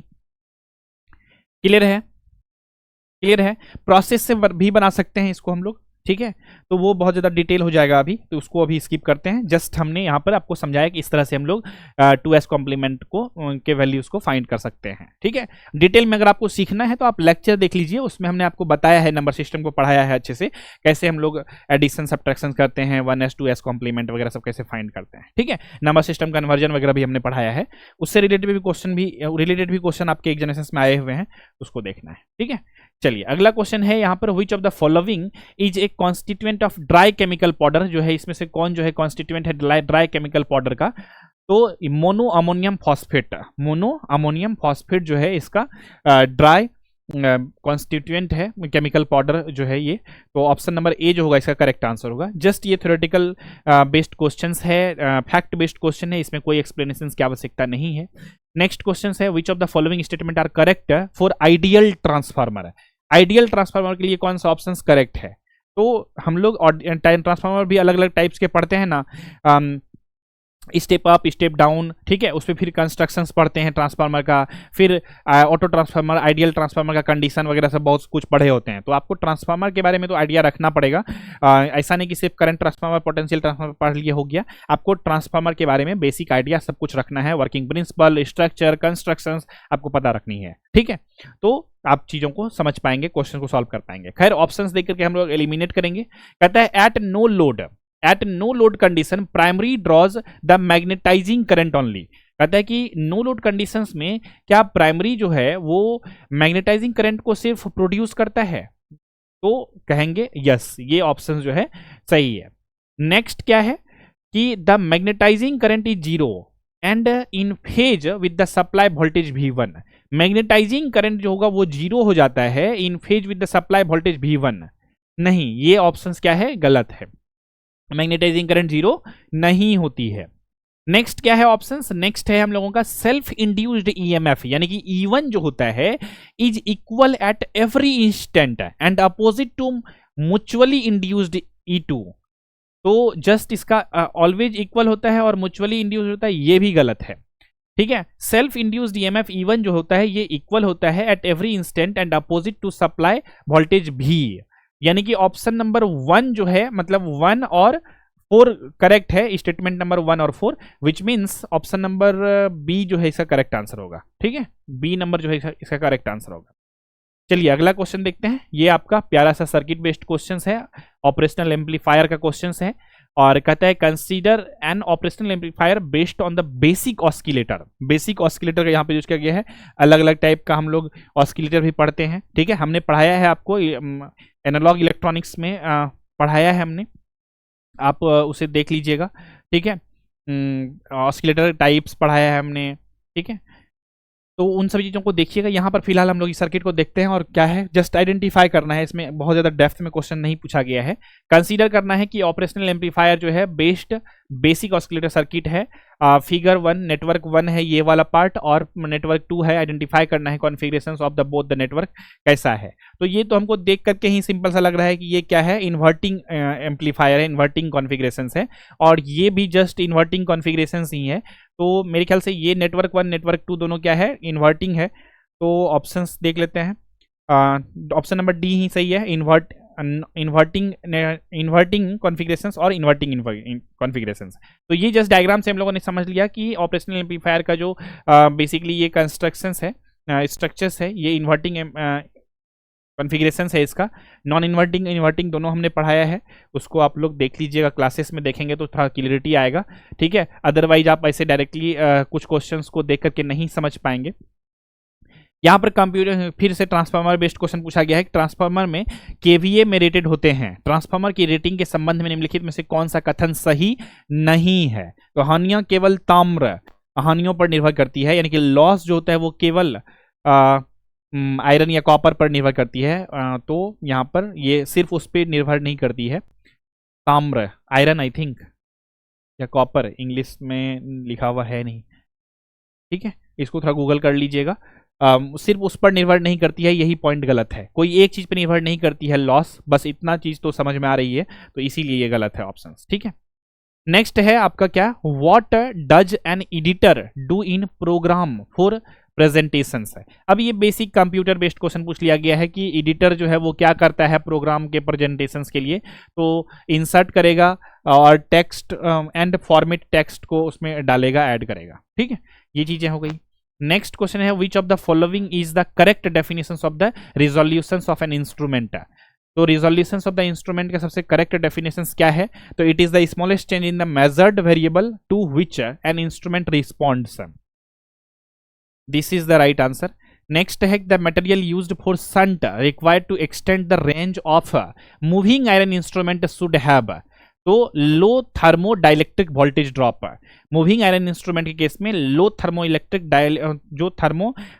जो है डाइलेक्ट्रिक वोल्टेज ड्रॉप होना चाहिए, ठीक है। तो ऑप्शन नंबर सी जो होगा इसका करेक्ट आंसर होगा। बेसिक क्वेश्चन है, फैक्ट बेस्ड क्वेश्चन है। Which of the following is the advantage of the electromagnetic flow meter. Basic principle based questions है। क्या है क्वेश्चन, द आउटपुट जो होता है वो अनएफेक्टेड होता है by changes in the characteristics of आपका लिक्विड सब। तो ऑप्शन नंबर ए जो होगा इसका करेक्ट आंसर होगा। यही एक एडवांटेज है इलेक्ट्रोमैग्नेटिक फ्लो मीटर का, ठीक है। नेक्स्ट क्वेश्चन हम लोग देखते हैं। नेक्स्ट क्वेश्चन आपके स्क्रीन के ऊपर है कि with which of the following types of controller hysteresis associated. तो ऑन ऑफ कंट्रोलर जो होता है ये आपका क्या है, हिस्ट्रेसिस एसोसिएटेड है, ठीक है। नेक्स्ट है what is the primary role of the remote terminal unit RTO in a SCADA system. SCADA system में यहां पर आपका जो है आरटीयू का क्या प्राइमरी जो होता है रोल होता है, तो to collect the real time data and information from the sensor. Real time informations को सेंसर से कलेक्ट करने का काम कौन करता है, आपका आरटीयू करता है, रिमोट टर्मिनल यूनिट जिसे बोलते हैं स्काडा सिस्टम में। तो स्काडा से रिलेटेड बस एक यही तो क्वेश्चन आया हुआ है और बहुत बेसिक लेवल के क्वेश्चंस हैं, देख रहे हैं आप, कुछ लॉजिकल नहीं है, थ्योरेटिकल क्वेश्चंस है। तो ये चीजों को आपको ध्यान में रखना है कि इस टॉपिक से भी क्वेश्चन आते हैं। नेक्स्ट क्वेश्चन है आपका थायरिस्टर से, मतलब SCR से, सिलिकॉन, यहाँ पर आपका तो क्या है, an SCR turns off from conducting state to blocking state upon, तो reducing anode current below the holding current, holding current, anode current, latching current, ये सब चीज़ों के बारे में भी हमने बताया है। आप अगर लेक्चर्स को देखेंगे पूरा कंप्लीट रूप से तो चीज़ें आप लोगों को समझ में आएंगी धीरे धीरे, तो इसको पूरा अच्छे से आपको पढ़ना है, ठीक है। SCR तो टर्न ऑफ अगर करते हैं तो conducting states to blocking state में जाता है upon reducing anode current. Anode current क्या होता है, रिड्यूस होने लगता है below the holding current values से, ठीक है।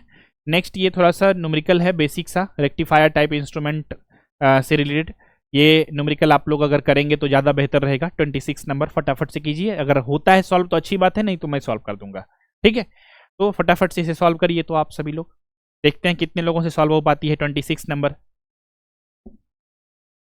26 नंबर जो है न्यूमेरिकल, इसे सॉल्व करके दिखाइए, बताइए आंसर आप लोग बताइए।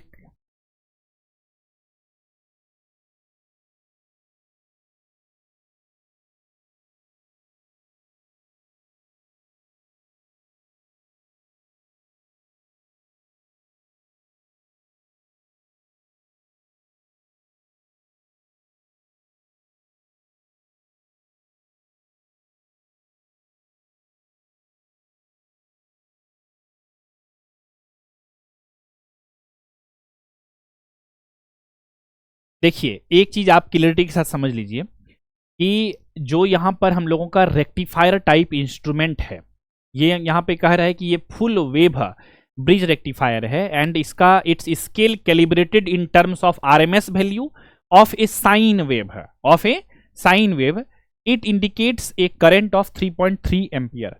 तो मैं यहीं पर सॉल्व कर लेता हूं, 3.33 एम्पियर है। When measuring A voltage having a triangular wave shape the peak value of the current is, यानी कि आईपी हमें निकालना है, पीक वैल्यू निकालना है करंट का। कैसे फाइंड करेंगे वो जस्ट समझा रहा हूं, आंसर तो है ही यहां पर दिया हुआ कि 6 एम्पियर होगा, लेकिन कैसे फाइंड करेंगे। तो देखिए जब हम लोग बात करते हैं रेक्टिफायर इंस्ट्रूमेंट के स्केल्स के बारे में, तो यहाँ पर दिया हुआ ही है कि साइन वेव के फॉर्म में है। तो यहाँ पर रेक्टिफायर इंस्ट्रूमेंट स्केल जो होता है साइन आरएमएस के हिसाब से ही होगा। तो हम लोग सबसे पहले क्या करेंगे, कैलिब्रेशन फैक्टर को फाइंड करेंगे।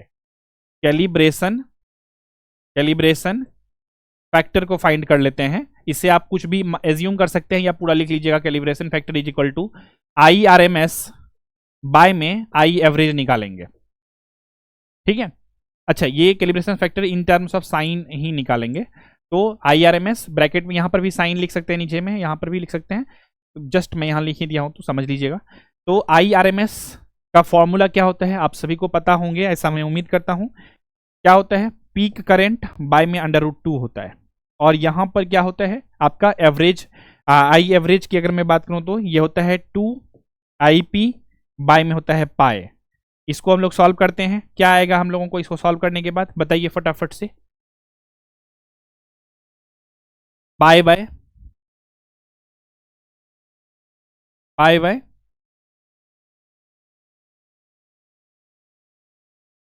2 √2,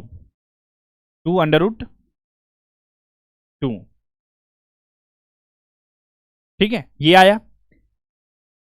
इसको सॉल्व करेंगे तो क्या आएगा, इसको जब सॉल्व करेंगे तो कैलिब्रेशन फैक्टर हम लोगों को यहां पर आ गया 1.11 आता है, ठीक है। ये है हम लोग अप्रॉक्स लिख लेते हैं इसको, ये अप्रॉक्स में है कैलिब्रेशन फैक्टर हम लोगों ने ये फाइंड किया है, ठीक है। तो कैलिब्रेटेड स्केल है तो कैलिब्रेशन फैक्टर हम लोगों ने फाइंड कर लिया है।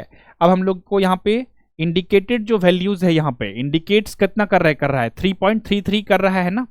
तो इंडिकेट जो कर रहा है करंट को, इंडिकेटेड वैल्यू जो है इज इक्वल टू कितना है 3.33 एम्पियर करंट है, इज इक्वल टू लिखिएगा आप सभी लोग यहाँ पर कितना हम लोग निकाले हैं कैलिब्रेशन फैक्टर 1.11 इंटू में पीक करंट और बाय में क्या लिखेंगे 2। अच्छा, ये IP/2 कैसे हुआ, क्या आप सभी को पता है? ये IP/2 इसलिए हुआ क्योंकि यहां पर हम लोग निकाल रहे हैं ट्रायंगुलर वेव शेप के लिए, तो IP/2 हम लोगों ने यहां पर इस वजह से किया है, ठीक है। क्योंकि एवरेज फुल वेव रेक्टिफायर जो है यहां पर हम लोगों का एवरेज जो है फुल वेव रेक्टिफायर का हम लोग निकाल रहे हैं। आई एवरेज जो निकाले ट्रायंगुलर वेव में फुल वेव रेक्टिफायर का, वो IP/2 हो जाएगा। तो जब इसको हम लोग सॉल्व करेंगे तो यहां से हम लोग का IP का वैल्यू पता चल जाएगा, ठीक है। तो कितना हो जाएगा IP का वैल्यू, हम लोग इसको जब सॉल्व करेंगे तो हम लोगों को देखने को मिलेगा 6 एम्पियर, ठीक है। और यही हम लोगों को फाइंड करना था। ऑप्शन नंबर ए जो होगा इसका करेक्ट आंसर हो।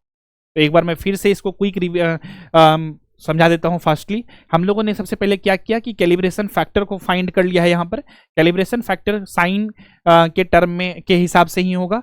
तो IRMS by I average, IRMS का हम लोगों ने यहाँ पर फॉर्मूला लिखा IP/√2, 2IP/पाई, और यहाँ से इसको सॉल्व करने के बाद पाई/√2 बचा, सिर्फ 2√2 बचा। इसको जब सॉल्व किए तो 1.11 आया, जो कि ये कैलिब्रेशन फैक्टर है आपका। और इंडिकेटेड जो वैल्यूज है हम लोगों का यहाँ पर करंट का, वो है 3.33 एम्पियर इज इक्वल टू, ये हम लोगों ने कैलिब्रेशन फैक्टर को फाइंड किया था, इंटू में पीक करंट बाय 2। अच्छा, ये बाय 2 क्यों हुआ, ऑलरेडी हमने बताया है कि फुल वेव आपका यहाँ पे दिया गया है, फुल वेव ब्रिज रेक्टिफायर है और ट्रायंगुलर वेव शेप है इसका। तो हम लोगों ने यहाँ पर लिखा IP/2, यहाँ से IP पीक करंट का वैल्यू निकला 6 एम्पियर। क्लियर है? आई होप आप समझ गए होंगे। चलिए अगला क्वेश्चन देखते हैं। इसी तरह से 27 नंबर क्वेश्चन को सॉल्व करने का ट्राई कीजिए आप सभी लोग, कर लीजिएगा इसे सॉल्व आप सभी लोग। इसके बाद नेक्स्ट है 28 number question, which of the solenoid valves are used to operate spring return actuators. देख लीजिएगा ये सभी क्वेश्चंस को आप लोग सॉल्व कीजिएगा, ठीक है। A non linear system always consist of dash equilibrium points. तो नॉन लीनियर सिस्टम का कितना इक्विलिब्रियम पॉइंट्स हो सकता है, तो नॉन लीनियर सिस्टम है तो उसे उसके बारे में कुछ कह नहीं सकते हैं, तो कांट से या कैन नॉट से जो ऑप्शन है सी नंबर सही होगा। The symbolic method of solving single phase AC parallel circuit is also called J operator method कहते हैं इसको। तो इसको ये फैक्ट बेस्ड क्वेश्चन था, डायरेक्ट क्वेश्चन था। नेक्स्ट क्वेश्चन है forced response is generated due to dash of the input functions, तो पोल क्या हो जाएगा, forced response is generated to the pole of the input functions. Lissajous pattern are used for the measurement of, सबसे basic question है, बहुत हलवा सा question है कि phase difference between two waves है, दो वेव के बीच के जो फेज डिफरेंस होते हैं उसको फाइंड करने के लिए लेसाजस पैटर्न का यूज किया जाता है। तो ऑप्शन नंबर बी जो होगा इसका करेक्ट आंसर होगा। ये सब क्वेश्चंस छोड़ने के लिए नहीं बना है, ये सब क्वेश्चन को करने के लिए बना है। न्यूमेरिकल का कुछ क्वेश्चंस छोड़ने के लिए छोड़ सकते हैं, लेकिन ये सभी क्वेश्चंस को बिल्कुल भी नहीं छोड़ना है। अगर छोड़ेंगे तो एक तरह से क्या हो जाएगा, पाप हो जाएगा जानबूझ करके, ठीक है, तो वो नहीं करना है। चलिए ये क्वेश्चन को करिएगा।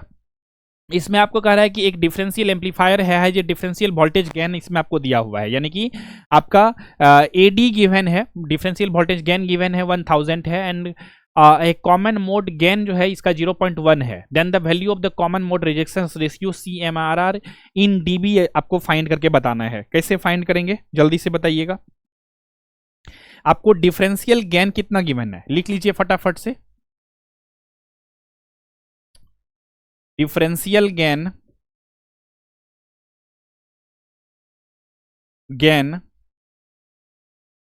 यानी कि आपको AD जो है, AD is equal to given है 1000, और आपको यहां पर कॉमन मोड गेन जो है कितना, AC इसको बोलते हैं हम लोग, कॉमन मोड गेन जो है, यानी कि AC जो है ये आपको कितना गिवन है 0.1, ठीक है। तो यहां से हम लोग CMRR फाइंड कर लेंगे, यानी कि कॉमन मोड रिजेक्शन रेशियो क्या होता है, फॉर्मूला AD बाय में AC होता है, ठीक है, AD बाय में AC होता है। यहां पर पुट कर देंगे तो 1000 और बाय में क्या हो जाएगा 0.1, इसका पॉइंट हटाएंगे तो एक जीरो और आ जाएगा, यानी कि यहां पर हो जाएगा 10,000। तो ये 10,000 CMRR आया है, लेकिन कह रहा है कि CMRR इन dB डेसिबल में आपको कन्वर्ट करना है, और डेसिबल में ही ऑप्शंस में ही है, ऑप्शंस में भी है। तो CMRR इन dB अगर फाइंड करेंगे आप तो क्या करना पड़ेगा, इसको लॉग फाइंड करना पड़ेगा। एक फॉर्मूला होता है, क्या आप लोगों को पता है वो, 20 log 10 इंटू में आपका जो ये 10,000 आया हुआ है CMRR, इसको पुट कर देंगे, ठीक है।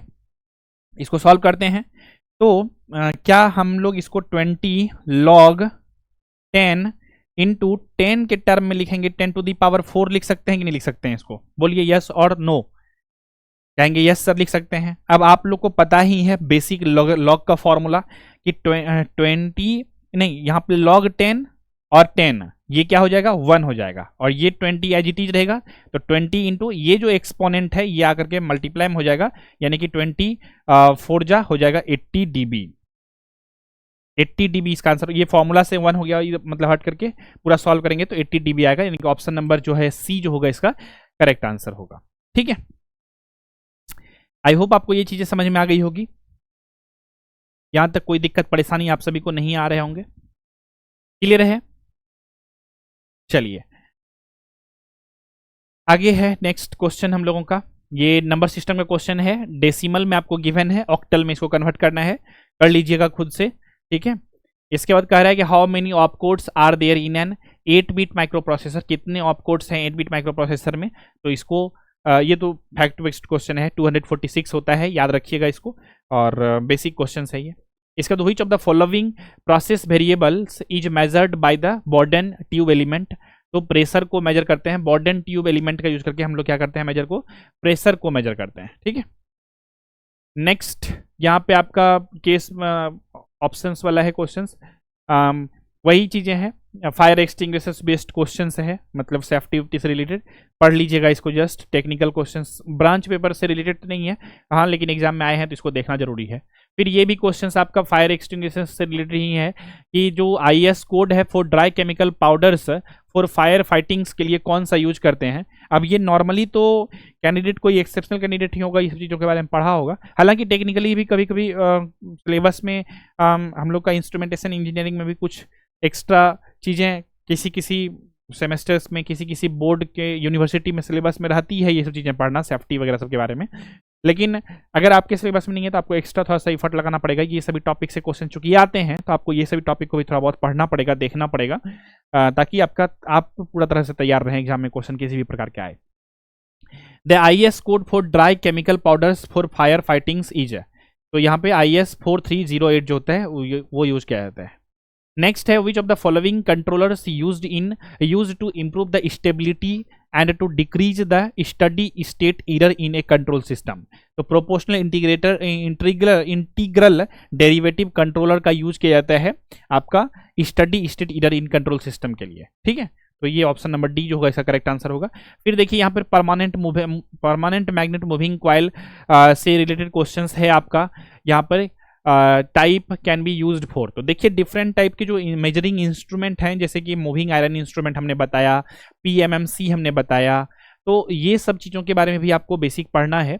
खास तौर पे मेजरमेंट एंड इंस्ट्रूमेंट सब्जेक्ट जो है ना, इसको अच्छे से अगर कर लीजिएगा तो मैक्सिमम क्वेश्चंस आपका यहाँ इसी सब्जेक्ट से आ रहा है। बाद में कि कुछ क्वेश्चंस अलग अलग सब्जेक्ट से देखने को मिल रहा है।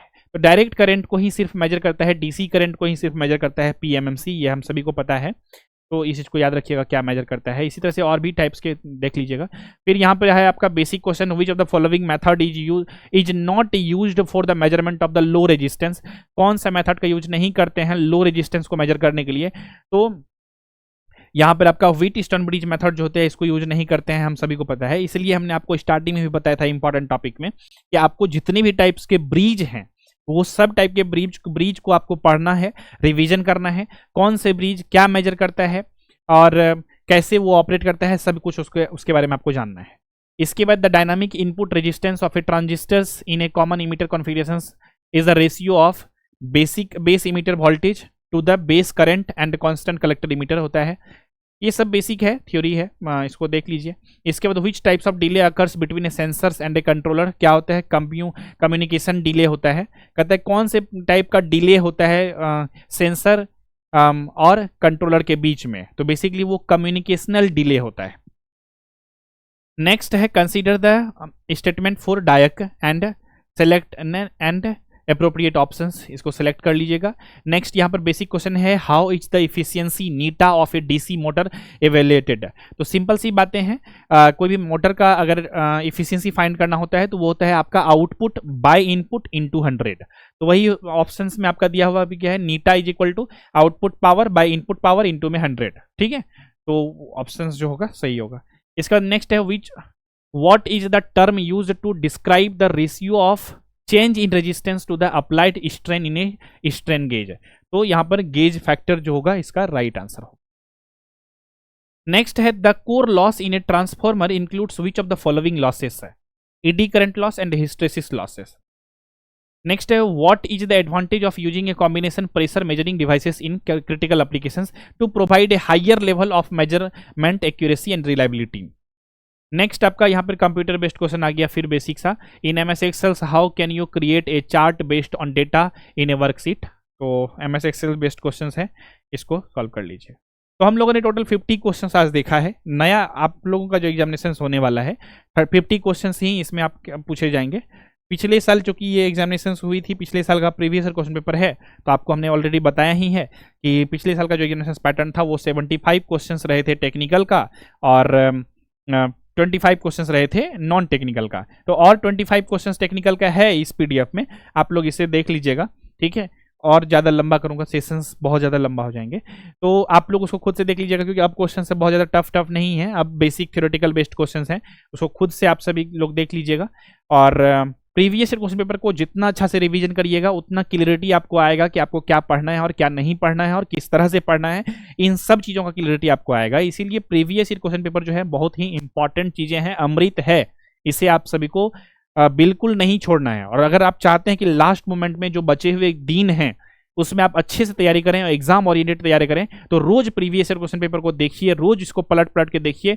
इससे आपका डायरेक्शन मेंटेन रहेगा कि आपका प्रिपरेशन सही डायरेक्शन में जा रही है या फिर नहीं जा रही है।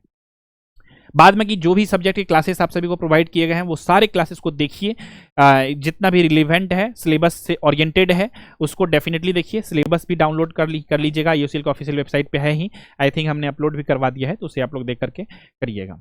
तो उम्मीद करते हैं आज का ये सेशंस आपको अच्छा लगा होगा, पसंद आया होगा, और किसी भी प्रकार का डाउट क्वेश्चन कन्फ्यूजन नहीं रहे होंगे। अगर डाउट क्वेश्चन कन्फ्यूजन है तो आप लोग चैट सेक्शन में लेकर के पूछ सकते हैं, जो है किसी भी क्वेश्चन से रिलेटेड आपको आपके जो भी डाउट होंगे उसको रिजॉल्व कर दिया जाएगा।